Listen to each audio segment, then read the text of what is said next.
Okay, good evening. I'm going to read HR-6666.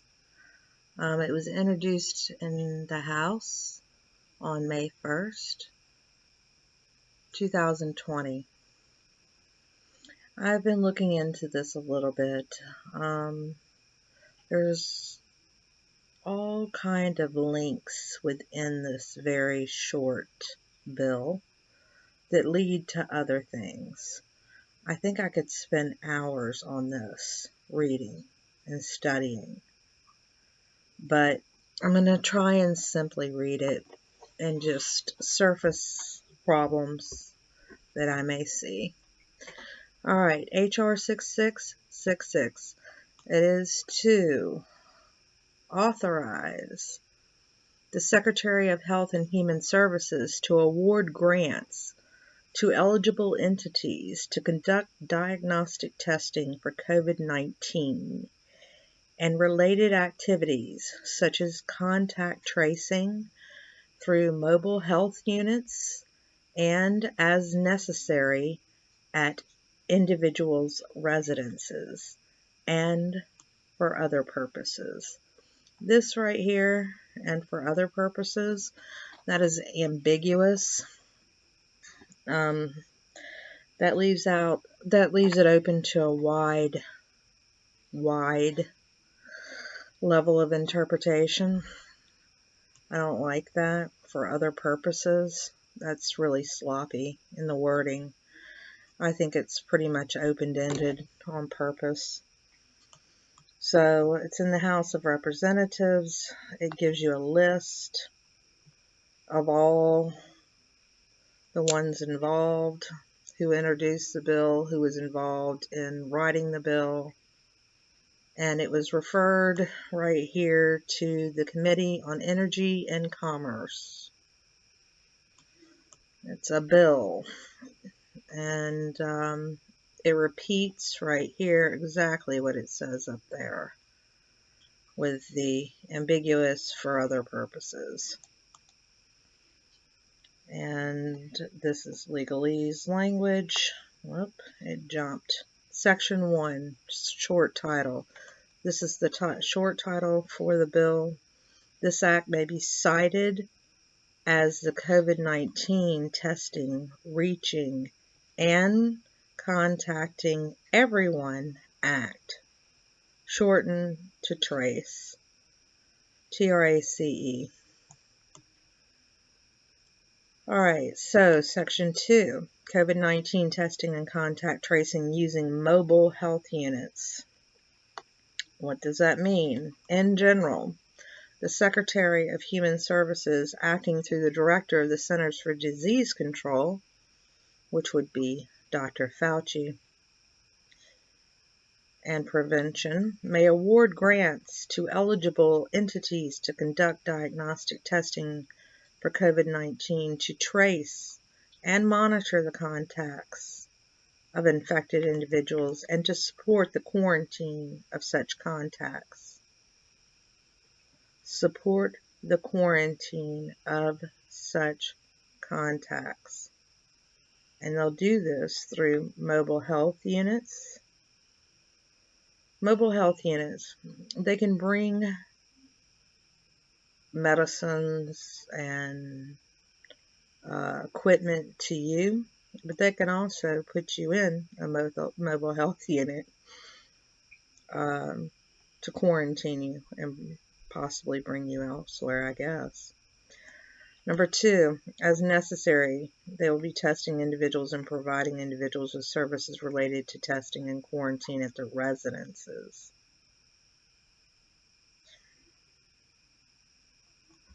This right here bothers me. To trace and monitor the contacts of affected individuals and to support the quarantine of such contacts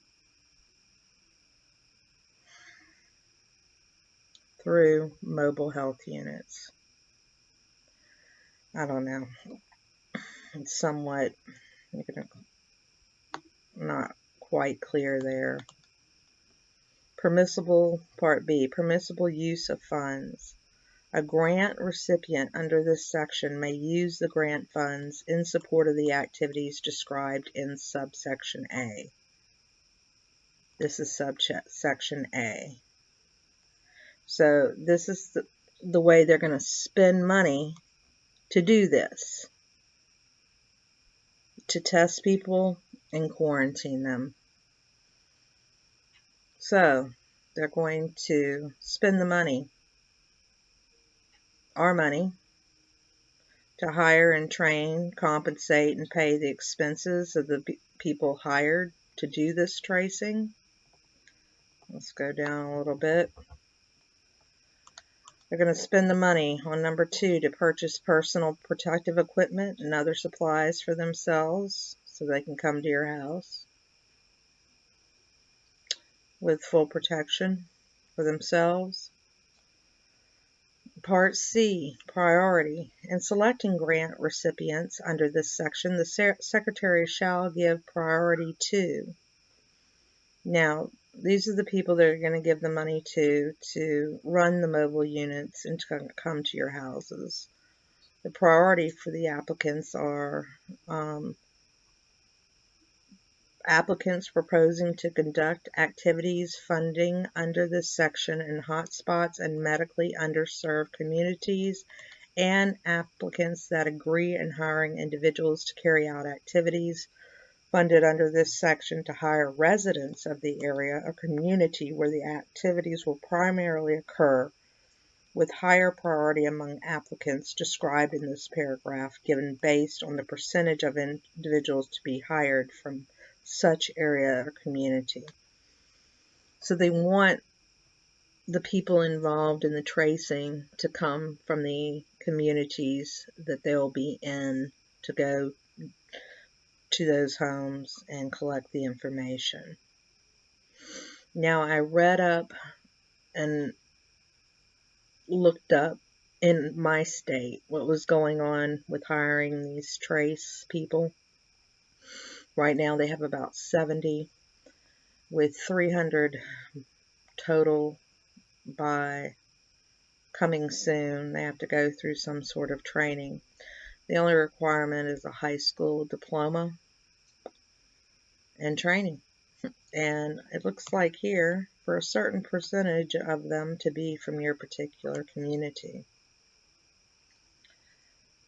Alright, distribution. In selecting the people who receive this grant money, which is, you don't have to pay it back, recipients under this section, the Secretary shall ensure that grants are distributed across urban and rural areas, so in the city and country.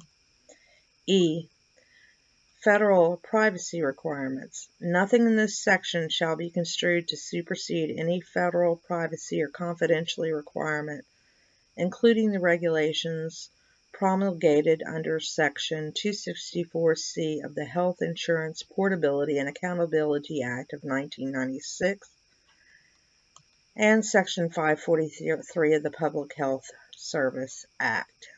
I went into both of these.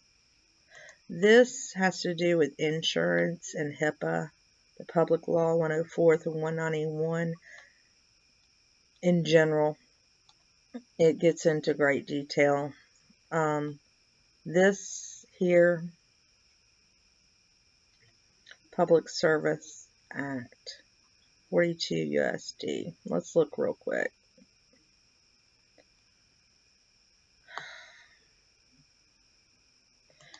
Requirement. Records of identity, diagnosis, prognosis, or treatment of any patient which are maintained in connection with the performance of any program or activity relating to the substance use disorder, education, prevention, training, treatment, rehabilitation, or research which is conducted, regulated, or directly or indirectly assisted by any department or agency of the United States shall, except as provided in subsection E, be confidential and be disclosed only for the purposes and under the circumstances expressly authorized under subsection B. Let's look at here, subsection E. If you go down,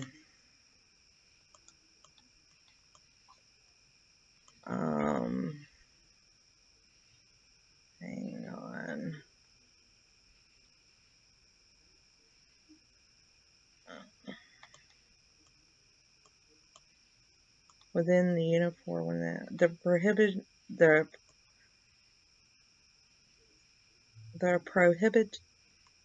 why can't I say that word? Prohibition of this section do not apply to any interchange of records within the uniformed services or when those components of the Department of Veterans Affairs furnishing health care to veterans or between such components of the uniformed services. I guess that excludes military. I mean, they own you.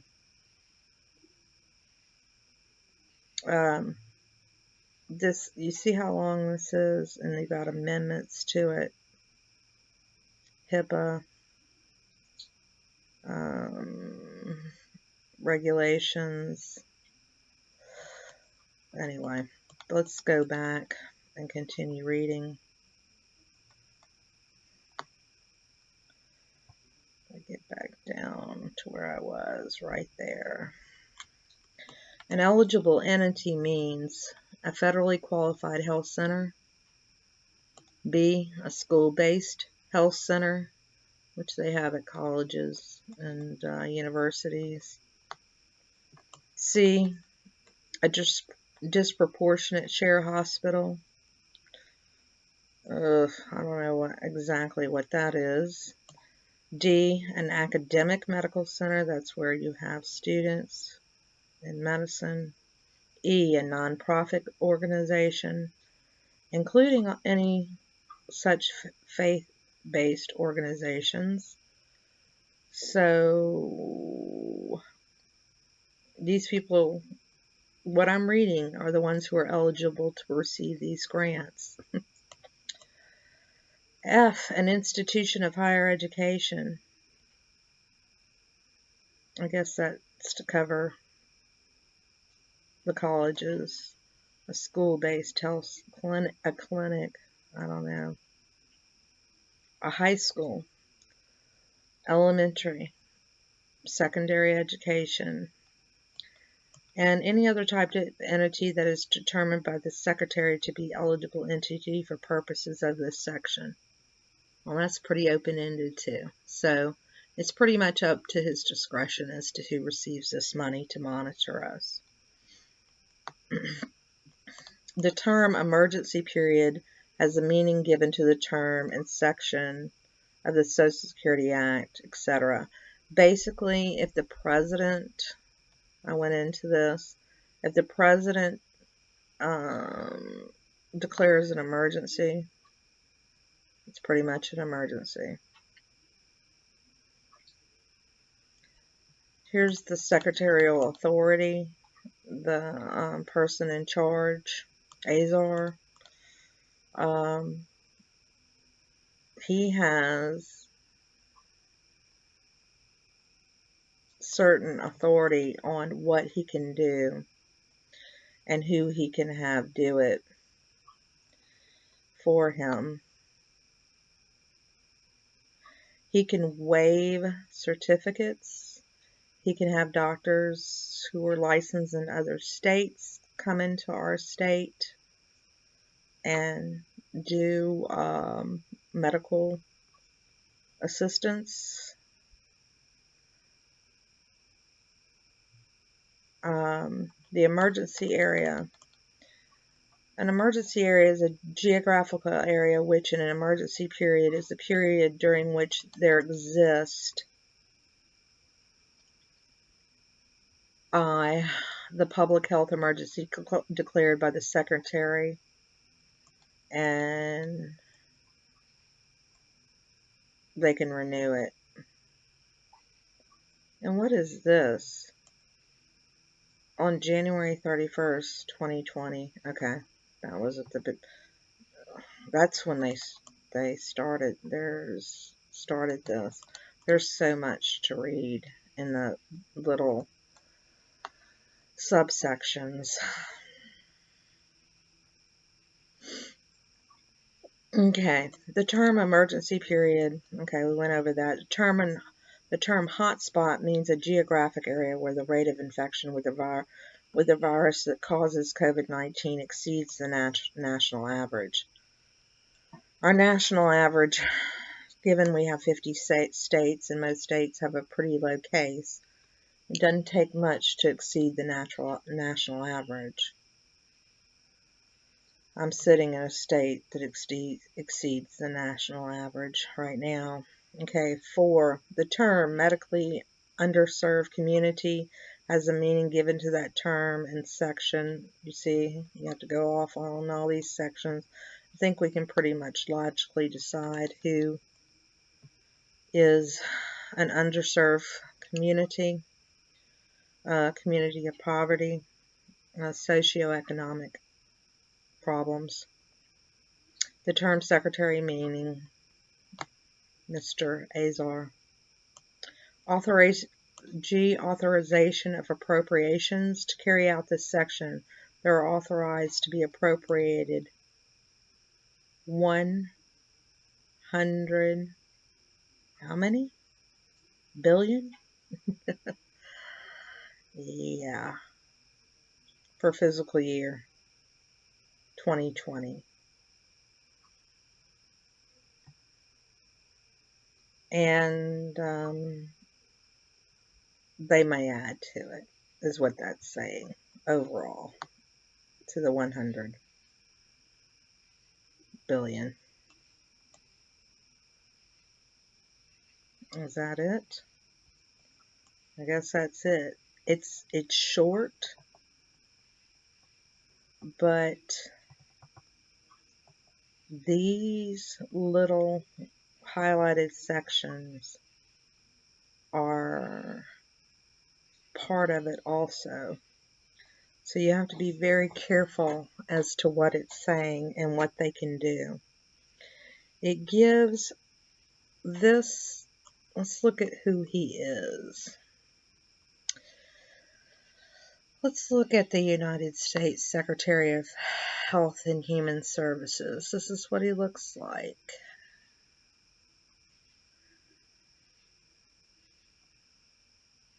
And he received in 1988 a bachelor's degree and he was summa cum laude in government and economics from Dartmouth. In 2007, he was hired by Eli Lilly and Company, Chief Executive Officer Sidney Terrell, to be the company's top lobbyist and spokesman as its Senior Vice President of Corporate Affairs and Communications. So he worked for Eli Lilly for, looks like, until Trump hired him in January of 2017. So for 10 years, he was a lobbyist for a big Eli Lilly and Company pharma, for Big Pharma, a lobbyist. That means that you go in there and you try and talk to your politicians and influence them to pass bills that is in the favor of your company. And at that time, his company that he was representing would be Eli Lilly. So, let's see. Oh, wait, no, he resigned in 2017.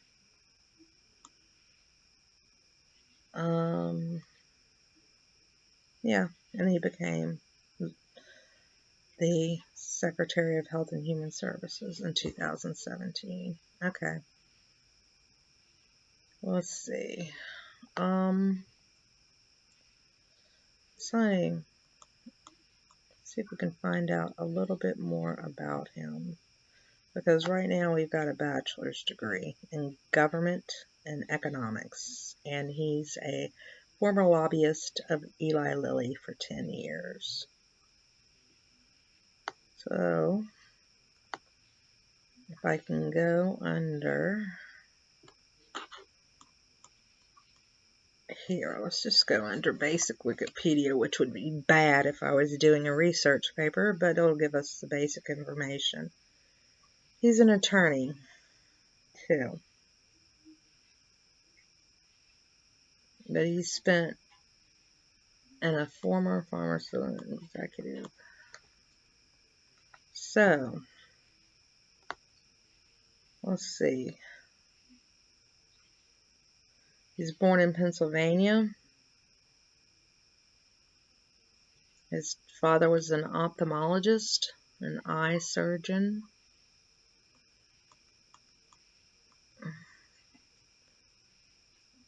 And he practiced at Johns Hopkins Hospital. His grandfather was from Lebanon. Let's see, he attended high school, his bachelor's degree, he was in a fraternity, and he has law degree. That's what I wanted to know. Yale Law School. He was a law clerk, it looks like down here. Oops, it jumped. He was a law clerk, and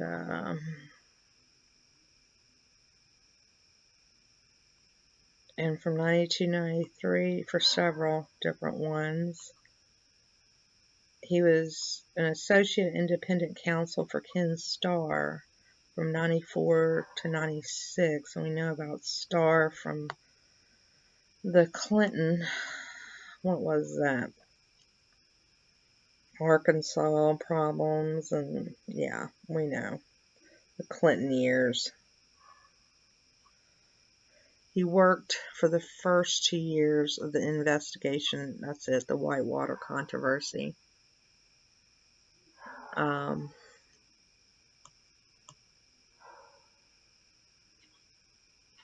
He became a partner of Wiley Ryan, a law firm in Washington, D.C.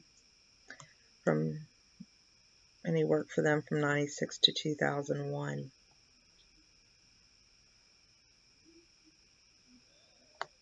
So he's been pretty much in law, lobbyist for a big pharma. This particular bill gives Mr. Azar a lot of control over our lives, who is a lawyer and a former lobbyist for Eli Lilly. He's not a medical doctor. So this man, who is not a medical doctor, will be able to award grants to who he considers eligible, money they don't have to pay back, to conduct testing on us for COVID-19, and to have people come to our homes, call us, whatever they need to do, get our information, who we've been with, who we've talked to, been in contact with, on spreading the virus. They'll use mobile health units to come and see us, move us, probably if necessary, come to our homes, and for other purposes. These 3 words, for other purposes. Just on a basic reading, this thing looks really short, but if you hit all these links, I would have to sit down and really pull this apart as to what they're going to do with this $100 billion of our money to come and trace us. Trace everyone. Everyone. Testing, reaching, and contacting everyone. Act. This makes me nervous. So, that is me reading it. I hope I did an okay job on the fly.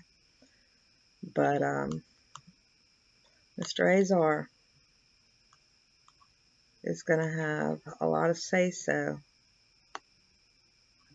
on what he deems, who he deems as eligible to come to our homes and test us if they deem it necessary, and move us in their mobile units to wherever they decide we need to be for quarantine. That's the way I read it. That's the way I see it. And I'm sure there's other things in here that are probably not to our benefit, because when I delved into it, it seems that there were a whole bunch of exceptions if he saw it necessary for the welfare and protection of the population at large.